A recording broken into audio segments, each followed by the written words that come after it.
ঘুরিয়ার খাই চ্যানেল থেকে আমি আশরাফুল আলম। তো আজকে আপনাদেরকে নিয়ে যাচ্ছি সাজেক। তো এই গরমের মধ্যে, এখন কিন্তু একদম গরমের সিজন, তো গরমের মধ্যে সাজেকটা কেমন লাগে, পরিবেশটা কেমন, এটা দেখাবো। আরও একটা ব্যাপার হচ্ছে যে আমরা কিন্তু শুক্র শনিবারে বের হইনি, বের হয়েছি সোমবার, সোম মঙ্গল বুধ, এই 3 দিন আমরা এখানে থাকলাম। তো এই 3 দিনের সাজেকটা কেমন সেটা আপনাদেরকে দেখাবো। এই ভিডিওতে আপনারা জানতে পারবেন যে আমাদের সাজেকে কত টাকা খরচ হলো, কোথায় কোথায় খরচ হলো। প্ল্যানের মতো করেই যথারীতি আমরা চলে গেলাম কলাবাগান, সেখান থেকে টিকিট কেটে নিলাম। আমাদের টিকিটের খরচ পড়েছে জন প্রতি 3200 টাকা করে, আসা এবং যাওয়া।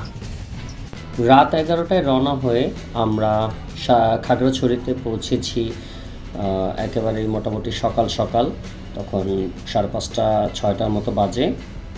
খাগড়াছড়ি যাওয়ার জন্য আপনারা কিন্তু আরও আগের গাড়িও পাবেন, তবে আমি একটু শেষ সময় গাড়ি নিয়েছি, কারণ হচ্ছে এই রাস্তাটা দেখার জন্য। আসলে সাজেক বলতে ওখানে কিন্তু বাঘ ভাল্লুক না, আপনি প্রকৃতি দেখতে যাচ্ছেন। তো এখন প্রকৃতিটা যে আপনি যদি শুরু থেকে দেখতে পারেন, তাহলে আপনার যে ফিলটা হবে, সেই ফিলটা কিন্তু আপনি শুধুমাত্র ঘুম থেকে উঠে সাজেক দেখে এটা পাবেন না। তো এই যে রাস্তাগুলো দেখতেছেন, পাহাড়ি রাস্তা, পাহাড় কেটে যে রাস্তাটা করা হয়েছে, এই রাস্তাগুলো কিন্তু খুবই উপভোগ্য। তো আশা করি আপনারা এইখান থেকেই আপনারা সাজেক ভ্রমণটা স্টার্ট করবেন, মানে একেবারে খাগড়াছড়ি ঢোকা থেকে শুরু করে একদম সাজেক ঘুরে আসা পর্যন্ত। বলতে বলতেই আমরা কিন্তু শহরে চলে এসেছি। তো এখন আমরা শহর থেকেই সাদা জিপ নিব। তো সাদা জিপের যে সুবিধা সেটা হচ্ছে যে এটা কিছুটা আরামদায়ক। চাঁদের গাড়ি যে জিনিসটা আপনাকে একটু ঝাঁকের সম্মুখীন হতে হবে, সেই ক্ষেত্রে মানে এটার ক্ষেত্রে সেটা হবে না। তো এইটার ভাড়া পড়েছিল আমাদের 15,000 টাকা। আমরা 3 দিনের জন্য নিয়েছি, 15,000 টাকা এটার ভাড়া। তো এই ভাড়াটা আমাদের 4 জনের পরিশোধ করতে হয়েছিল, কিন্তু আপনি ইচ্ছা করলে অন্য কোনো গ্রুপের সাথেও এটা শেয়ার করতে পারবেন। সেক্ষেত্রে কিছু বিড়ম্বনা আছে, কিন্তু ওইটাকে আপনি একটু অ্যাভয়েড করতে পারলে এইটা আপনার জন্য বেস্ট চয়েস হবে।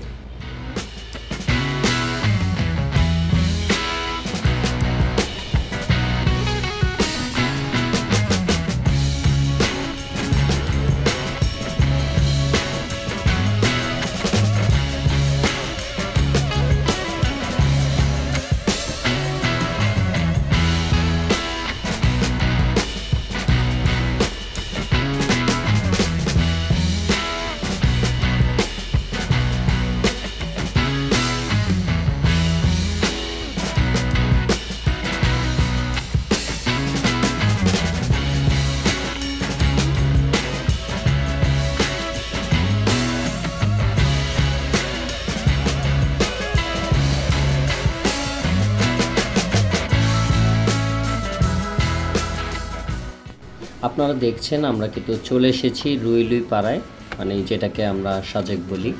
এখন আমাদের জিনিসপত্রগুলো নামাচ্ছি। এটা কিন্তু নিরিবিলি কটেজ, আর নিরিবিলি কটেজটা হলো ডুপ্লেক্স। এই যে আমাদের উপর দেখতে পাচ্ছেন ডুপ্লেক্স। তো আজকে রাতটা আমরা এখানে কাটাবো, আর কালকে চলে যাব আবার কংলায়, ওইখানে আরেক জায়গায় থাকবো। এ হচ্ছে আমাদের শিডিউল।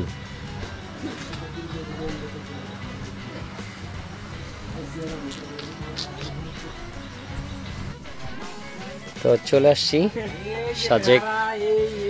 আমরা আজকে সাজেক আসতে একটু ঝামেলা হয়েছে, এখানে হরতাল থাকার কারণে আমাদেরকে 12টার দিকে ছাড়ছে। এ হচ্ছে সমস্যা। যাই হোক, শেষ পর্যন্ত চলে আসতে পারলাম। নাসির ভাই, জজ ভাই, উজ্জ্বল ভাই আর চঞ্চল ভাই খাওয়া দাওয়া করতে যাচ্ছি।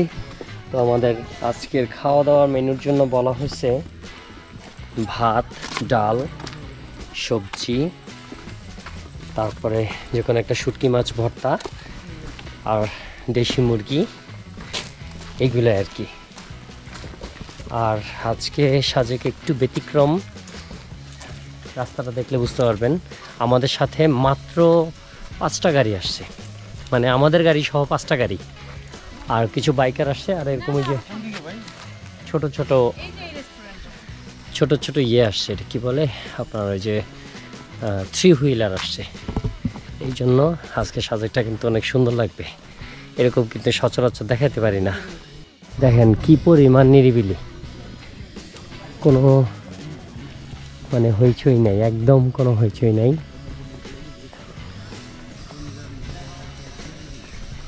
তো আমরা যে রেস্টুরেন্টটাতে খাবো সেটার নাম হচ্ছে ফুটানকি। অলরেডি চলে আসছি।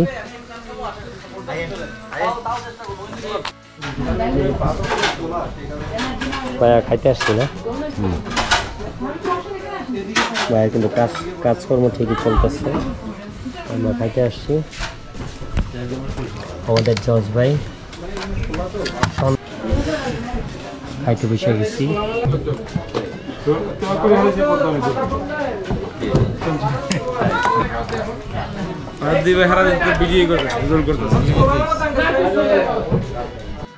নিরিবিলি কটেজটা কিন্তু মোটামুটি অনেক সুন্দর।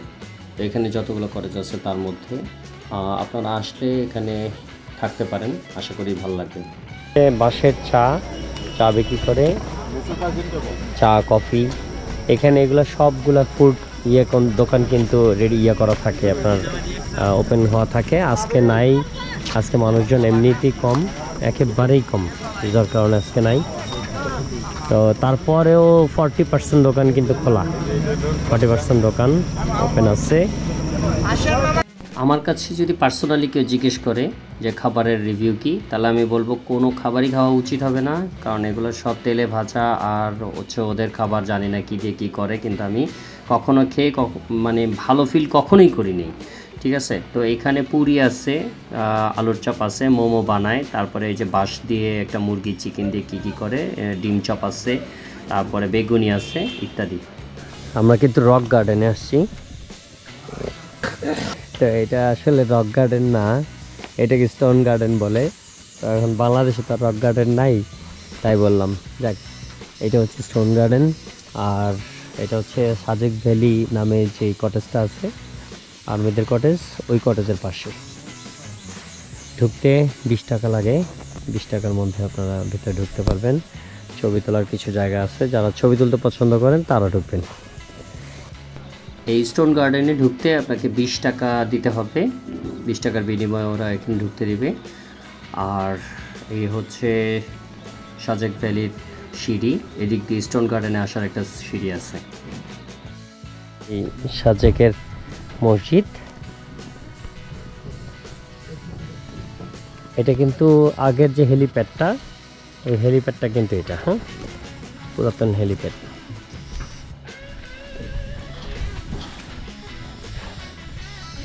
অবশ্যই আসবেন, নামাজ পড়বেন, দেখে যাবেন জায়গাটা। এটা আমরা চলে আসছি হচ্ছে কংলাকের দিকে, তো একটু সামনে গেলেই কিন্তু কংলাক। আর আজকে কাটবে হচ্ছে মাচাং নকের সাথে, এটা হচ্ছে রাজু ভাইয়ের কটেজ। তো ভেতরটা একটু দেখাবো আপনাদেরকে, এটা তো রিসেপশন। আর ওনার কটেজটা উনি এভাবে একটু ঘেরাও করে নিচ্ছে।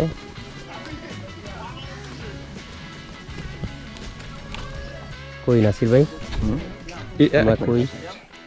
কংলাক পাহাড়, আলহামদুলিল্লাহ খুব সুন্দর উজ্জ্বল ভাই, আমরা একদম পাহাড় চূড়ায় আছি।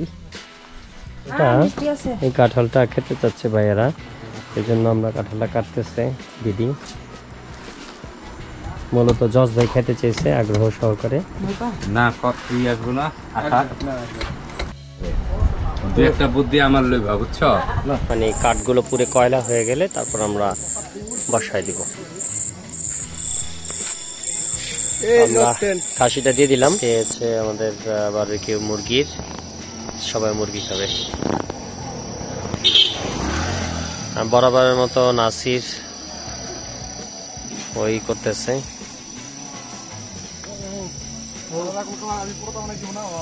কেমন যেন বৃষ্টি বৃষ্টি আসবে এরকম মনে হয়।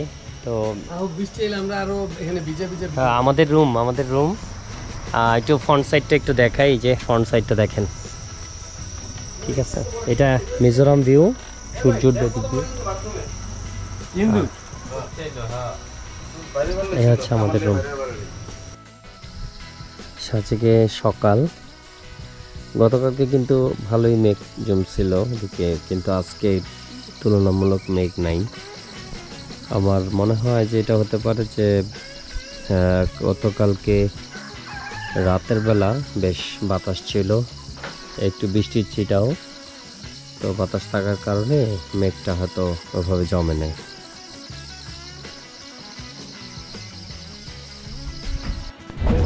সবশেষে আমরা চলে যাচ্ছি আবার ঢাকার পথে আমরা গাড়িতে। আর আপনাদের জন্য একটা কথা, সেটা হচ্ছে যে পুরো পৃথিবীটাই কিন্তু সুন্দর। পৃথিবীতে অনেক বিশেষ বিশেষ জায়গা আছে, ওগুলো আরও বেশি সুন্দর, হয়তো বা আপনার দেশের থেকেও বেশি সুন্দর, মানে আমি বাংলাদেশের কথা বলতেছি। তবে এই বাংলাদেশটা কিন্তু আপনার এবং আমার দেশ, তো এইটার সৌন্দর্য সবগুলো থেকেই আলাদা। চেষ্টা করবেন দেশে ঘুরতে, দেশের টাকা দেশে থাকবে, দেশের মানুষগুলোর উপকার হবে। তো আজকে এই পর্যন্তই, দেখা হবে নতুন কোনো ভিডিওতে। আজকের জন্য আল্লাহ হাফেজ। ভিডিওটি ভালো লাগলে লাইক দিবেন, শেয়ার করবেন।